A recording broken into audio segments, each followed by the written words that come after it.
أول شيء بنشكر إنه أنتم جيتوا هون، ونتمنى تكونوا مهتمين في هذا الموضوع لأنه موضوع كتير مهم بالنسبة لنا، خاصة إنه هلا إحنا عم ندفع للشركات في معلوماتنا، صرنا إلى حد بعيد يعني مقابل استخدام خدمات معينة. تفضل.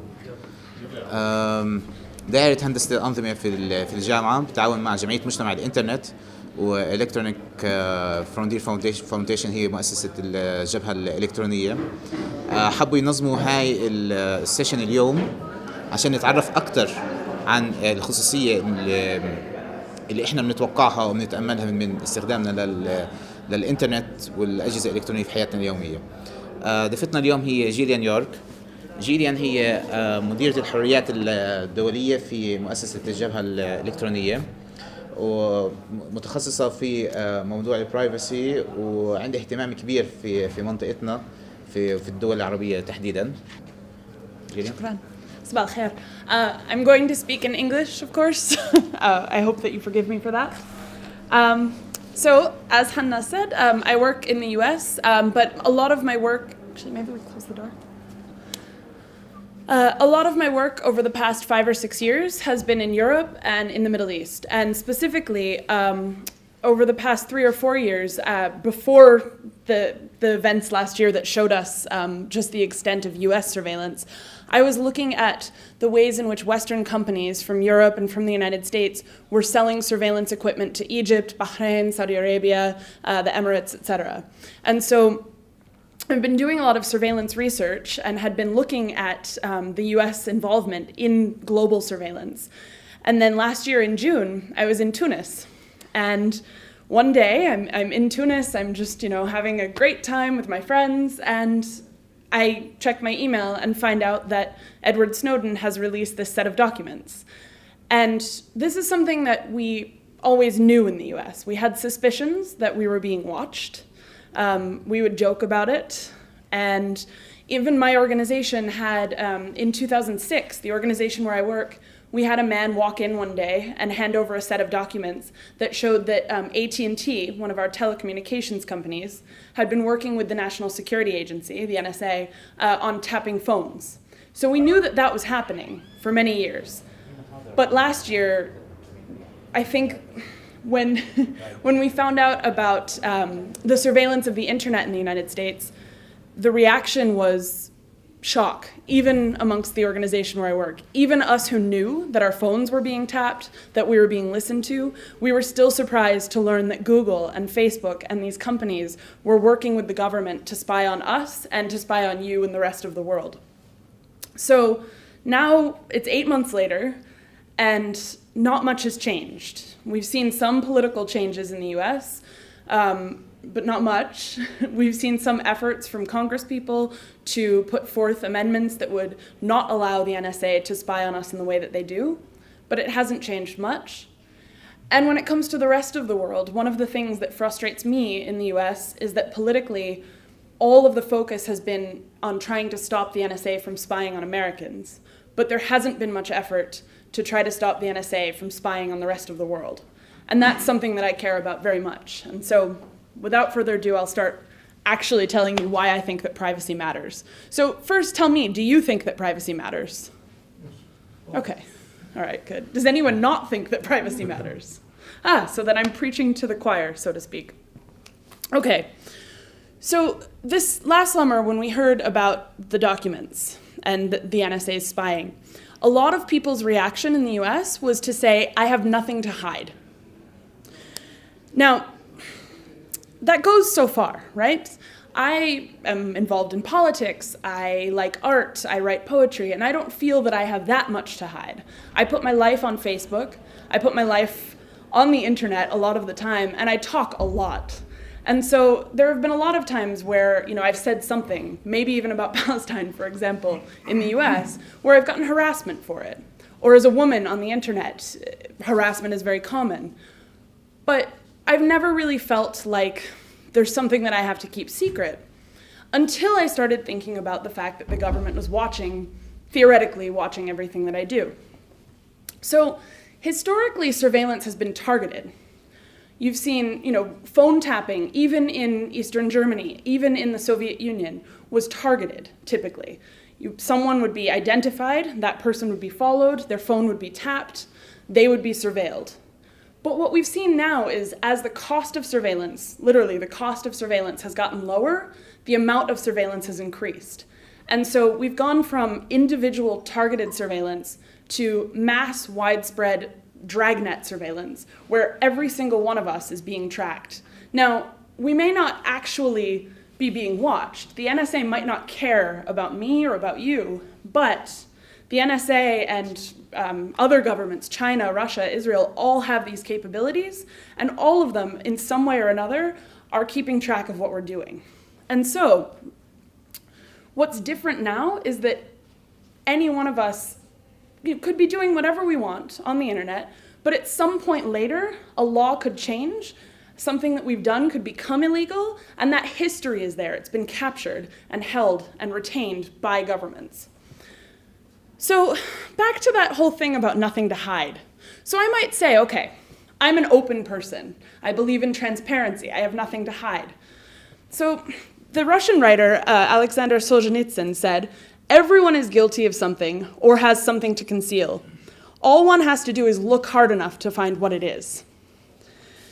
In the US, we have 27,000 pages of federal law. You can't know what all of them are. And one of the funniest ones that I've heard is, do you know the animal, the lobster? Something that we eat, right? So there's apparently a law in the US that says that you cannot have a lobster under a certain size. Whether you buy it, whether someone gives it to you, it's illegal to possess a lobster that is under a certain size. How many of you knew that? How many Americans know that? None. So, I'm from New Hampshire, on the East Coast and the north of the US, and we eat lobster in the summer almost every day. We love it. Now, my parents, when I was younger, they would actually buy their lobster kind of on the black market. You're supposed to go to a store to buy it, but my parents had a friend who had a boat who liked to trap the lobsters, and my mom would meet him in the parking lot. I'm not kidding. Meet him in a parking lot, and he would give her a cooler of lobsters. She would hand the money over and would take it home. Not a big deal, but a crime nonetheless. So think about all of the things that you've done in your life, and you might be a very law-abiding citizen. You might take very good care to make sure that you don't drive on the wrong side or run through a red light or walk across the street when the light's not saying to go. But with 27,000 pages of law in the US and 10,000 administrative regulations, you have no idea when you're breaking the law. So I do know that I've broken the law. I've ridden the bus without a ticket in the US. I have gone above the speed limit while driving a car. All of these things are in some way something to hide. Now, in the cases of those crimes, the penalty's not that big. Maybe you get a ticket written, you pay $100, something like that. For me, not a huge sacrifice. But when we think about all of those different things, I'm sure that you can identify somewhere where you've done something that someone thinks is wrong. So even if you don't do something wrong, you still should have something to hide. We all should have something to hide. If you look back at history, can a society that enforces all of its laws ever progress forward? Look at the scientific movement. Way back, we're talking way back. Look at gravity. Everyone thought that Isaac Newton was crazy. Everyone thought that every scientist that's ever come, every biologist, geologist, everyone who said the world was round, at the time, that was a thought crime. Civil disobedience has a rich place in our history, from the scientific movement to women's suffrage, women wanting to vote, to the civil rights movement, where Black Americans would occupy a lunch counter or occupy a bus where they weren't supposed to. All of these things were crimes. And if the NSA had been watching their planning of each of those crimes, would we ever have progressed beyond the civil rights movement? Would we ever have been able to, we haven't ended racism in the US, but we've ended institutionalized racism. Would we have been able to do that had the NSA been watching every single move that we made? And yet, surveillance seeks to criminalize even these ideas, nonviolent organizing, information. Chelsea Manning, Edward Snowden. Two people who saw wrongdoing in the US government, chose to document that or take documents from the government and hand those over, and we call them whistleblowers. Now, someone who blows the whistle is, in theory, someone who, I mean, there's a legal definition, but in theory, a person who blows the whistle is a person who recognizes wrongdoing and raises their hand and says, this is wrong. And both of those people in the past few years have done that, and yet they're both being prosecuted and could face long jail sentences. Chelsea Manning has already been prosecuted. Edward Snowden, if he returns to the United States, most likely will be prosecuted.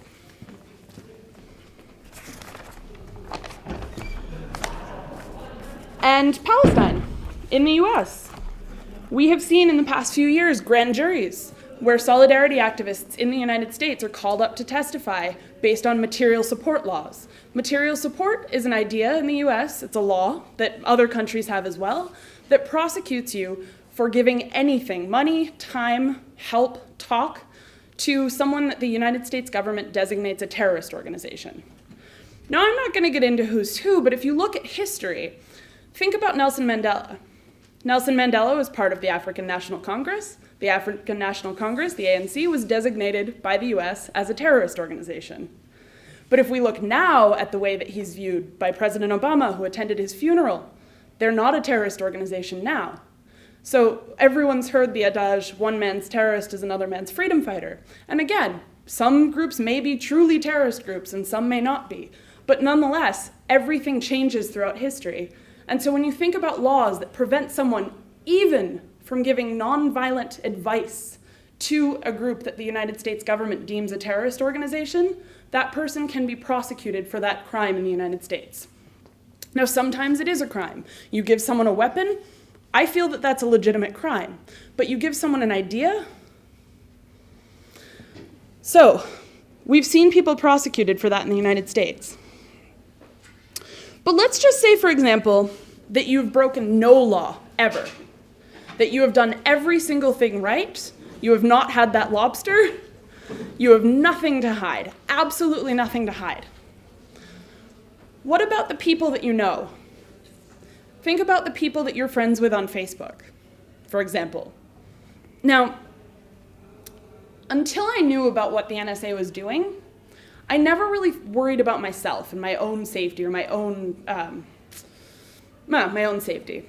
What I would think about was the fact that I talked, way back, 2008, 2009, a lot of the people that I worked with at the time were bloggers or other internet activists in countries like Egypt or Syria. And sometimes when you live in a place like Syria and you talk to Americans, that very act could get you in trouble if the right person saw it. And so a friend of mine once told me that. I was visiting in Syria, and after I'd gone home, he got questioned by the محاضرة. True story. And I'd never thought about that. I'd never thought about my actions damaging another person in that way. So even if I have nothing to hide, even if he has nothing to hide, the fact that we're together at one point, that is something that their government doesn't like, becomes a crime. And so think about your network. We all think about privacy as the problem, and in the US, we delineate this between the Fourth Amendment of the Constitution, which is your right against unreasonable search or seizure, and the First Amendment, which is your right to free expression and freedom of association and freedom of thought. So most of the rhetoric, if you've read things about surveillance in the US, most people have talked about the Fourth Amendment. You have the right not to have your house or your email or your mail searched without a warrant. Everyone understands that. Okay. But nobody has really talked much about the First Amendment, your freedom to associate with whoever you want and your freedom to speak freely. And yet, when you're being surveilled, your freedom to associate then becomes a risk, and so does your freedom to speak. So the best example of this that I can think of is in New York City. The New York Police Department has, for the past few years, and this is a known fact now, has been infiltrating mosques in the US, in New York, sorry. And what they do is they have a policeman who goes undercover and, acts, or maybe is a Muslim, goes into the mosque, gets to know the community, and then reports back to the police. And so your freedom to associate freely within your own personal religious space becomes at risk. The same thing goes for the people that I talk to. Now, maybe I'm not political at all, but maybe my friends are all organizing around, I don't know, maybe they're just organizing a protest. It could be about anything. It could be about the environment. It could be about politics. And they're organizing a protest. My very connection to them on Facebook becomes guilt by association. And so when we know that we're being watched, we become scared about the people that we surround ourselves with. And this is what's starting to scare me, is that my network, maybe I'm putting them at risk, maybe my politics or my actions, maybe the fact that I talk against the NSA or against the US government sometimes, maybe that puts my friends at risk. Some people that I have on Facebook as friends actually work for the US government. Maybe my friendship with them is putting their jobs at risk. And so when we're watched so carefully, we start to censor ourselves. Now in the US, this is a really interesting phenomenon because we actually don't really have state censorship. I mean, sure, our television, we're not allowed to say certain words on TV. Our press is run by corporations, and that creates some form of corporate censorship. But the US government itself does not censor people. The internet is not censored. Really, it's not at all. The internet is not censored. The newspapers are not government censored, even though, like I said, big corporations. And so I've grown up believing that I have the right to say whatever I want. But in the past 8 months, I've started to feel that that's not true.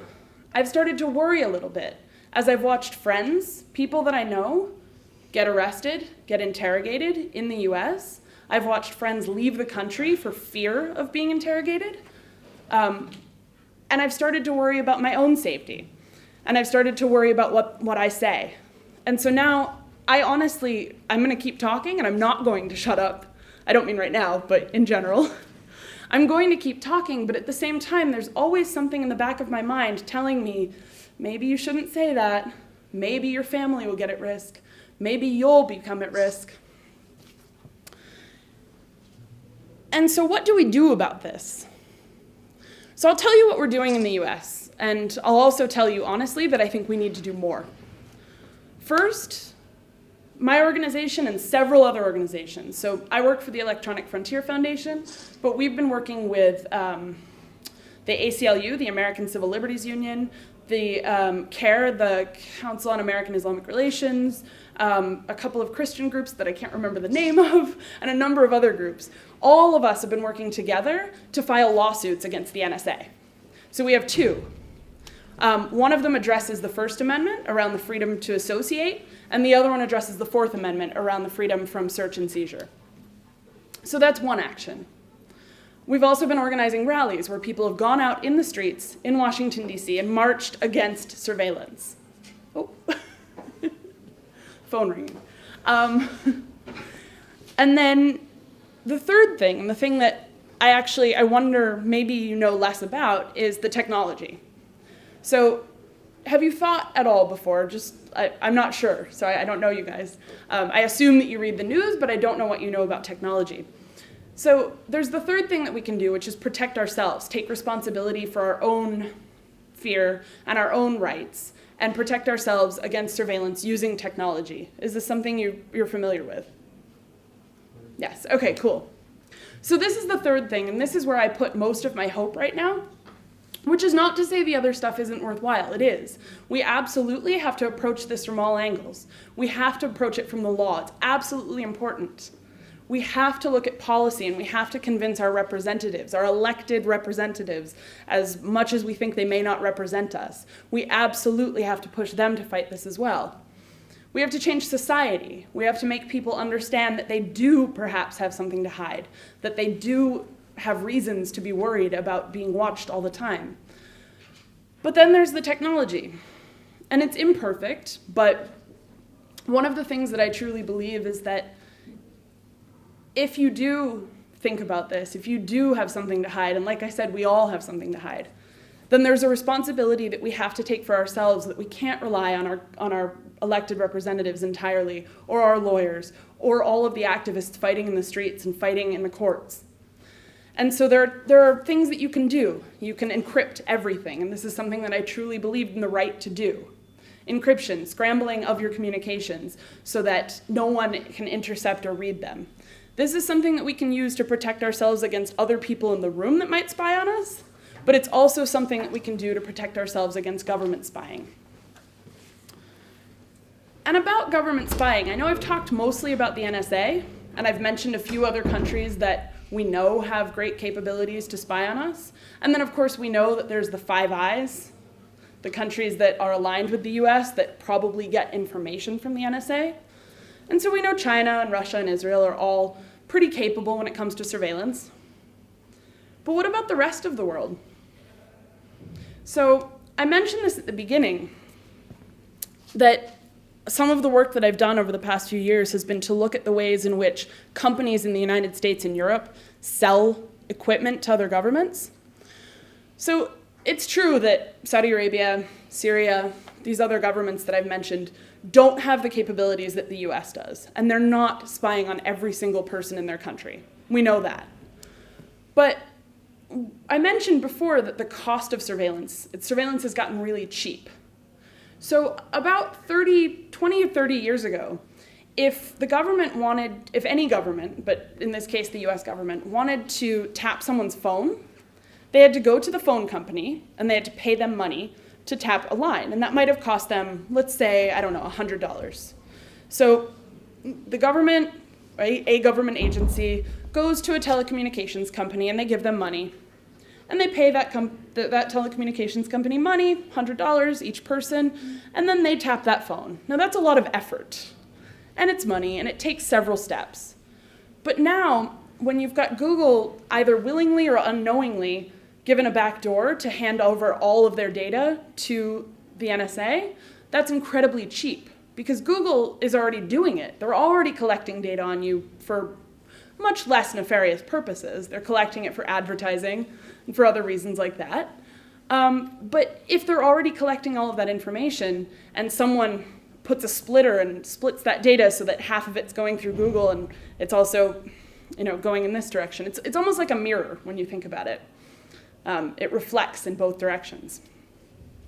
So when that information is also going to a government agency, that means that surveillance is incredibly cheap. And if they're storing that information on you, then the cost is low. And so if surveillance is cheap in that way, then it's also pretty cheap for governments to purchase this equipment, either off the shelf sometimes, and we've seen that happen, although rarely, or through companies that really don't care about morals and about values. And so, for example, now this is targeted surveillance, not mass surveillance, but there's a German company called Gamma, and they've created this tool called Finfisher. And what it is basically, you've heard of viruses and malware, things that you download that can basically track what you're doing on your own device. So this company, a German company, sold this to a number of governments, including Bahrain, which we know has not exactly been democratic in the past few years or ever. And they sold it to the Bahraini government, which then used it to target activists.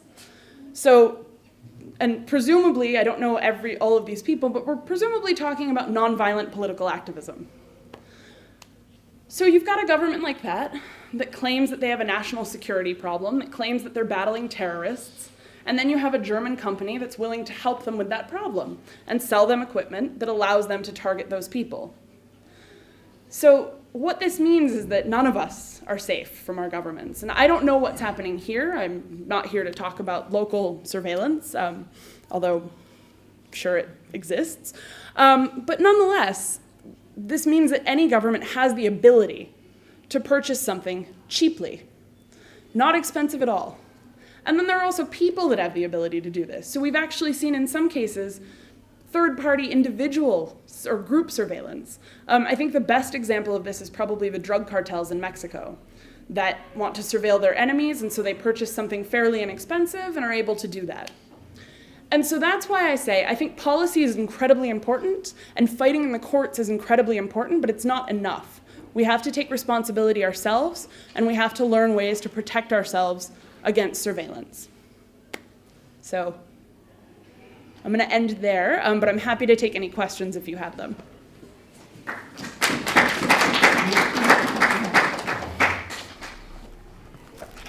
في أسئلة أو أشياء بتحبوا تعرفوا عنها أكثر أو تحكوا عنها أكثر؟ So, as a conclusion from this, using technology like encryption is the best way for us as individuals to protect us from these surveillance and these to have our privacy and safety. So this is the solution. Yeah, so I mean, again, I don't think it's the only solution. Yeah. I think we absolutely have to fight as a collective as well. But in the meantime, while that fight is happening, I think that encryption is important to protect your very personal communications and things that you want to protect. But in fact, it's also really important that we use it as much as possible, or even in my case, I try to use it all the time. And the reason for that is that if I'm the only, let's say you're in Palestine and you're using encryption, and let's say there's only 5 of you that are doing that. That makes it very easy for people to identify when you're doing something wrong. And so that's what makes it really important to use it as much as possible and for as many people as possible to use it. It's almost security by obscurity. Does that make sense? Okay. So it's important that we all think about this more often. And I'm happy to send some resources your way if you want to learn about how to use these things too. Any other questions? So how do you define privacy? How do I define privacy? That's a really good question. I mean, I'll just give my personal answer. For me, privacy isn't just about secrets. So, I mean, I might have secrets, we all have secrets, but privacy is also about things that are not so secret. So my credit card number, that's not secret. The credit card company knows it. Sometimes the shopkeeper knows it, but I don't want everyone to know it because then someone could do something wrong with it. And so privacy is about protecting your assets and the things that you, basically the things that you hold dear to yourself, whether for financial reasons or personal reasons or family reasons. And so that's what it means to me. It's not about secrecy. It's about partitioning almost, keeping certain things close, so you've got things that you keep only to yourself, things that you keep only to your family or only to your husband or wife, and then things that you keep a little bit bigger and then a little bit bigger. And so, I'm not going to draw, but you basically got a number of circles that get bigger as you go out. And so everyone knows, for example, my name. I'm very public about my name and my appearance. I don't hide those things. But I don't walk around wearing no clothes. And so that's my circle. That's my personal circle. And then the next circle sees my face, and the next circle knows my name, and so on and so forth. And so it's incremental bits of privacy. So there is an interlink between freedom and the privacy. So we should know when our freedom ends, so the other freedoms will start. And the privacy also is different from one place to another. So, for example, the privacy in the workplace is different than the privacy at home. Mm-hmm. Because the employee has the right to monitor the workplace, to monitor the emails, to monitor everything inside the premises of the company. So I don't think this is a breach of privacy. It depends on a cultural value, right? So it's true that there are some workplaces, government workplaces, for example, almost every government monitors what their employees do in their email, and that's never private. My workplace does not monitor what I do in my email, and that's because we're a privacy organization, so it would be sort of, controversial to do that. But yeah, no, I think in some cases, look, children do not have freedoms. We know that, right? A child does not typically have freedom to search whatever they want on the internet. That could be dangerous. So in my belief, I don't think that governments should ever infringe on our right to information. I believe that my freedom, as long as I'm not hurting anyone else directly, I believe that I should have the maximum amount of freedom. But at the same time, we agree that children should have certain protections. And so my argument for that has been that families, parents have the right to protect their children from the internet to whatever degree they want to. But I don't believe that the government should intrude into that. And so when it comes to free speech, look, there are a lot of things on the internet that we don't want to look at, whether they're, what's the word,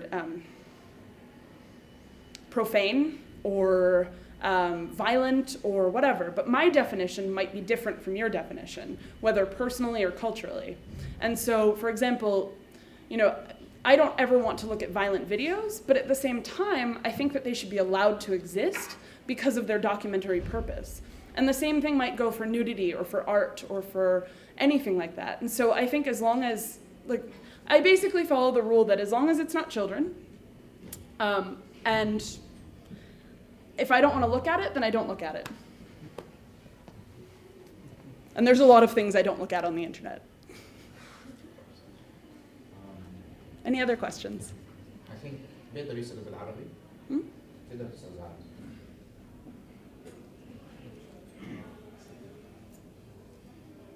I just want to thank you very much for your care for this purpose, for this issue exactly, because it's very important to care about privacy. It's what's happening now, that it's very bad to have our privacy in risk or at risk, I think. And I just want to thank you very much for your care. Sure. Thank you. Thank you for having me here and for taking time out of, I hear it's your exam week, so good luck. جيتوا معنا اليوم. إذا بتحبوا تعرفوا أكثر عن جمعية مجتمع الإنترنت اللي هي جمعية فلسطينية هدفها الأساسي هو حماية مستخدمي الإنترنت، تقدر تدخل على موقعنا isoc.ps isoc.ps. Thank you.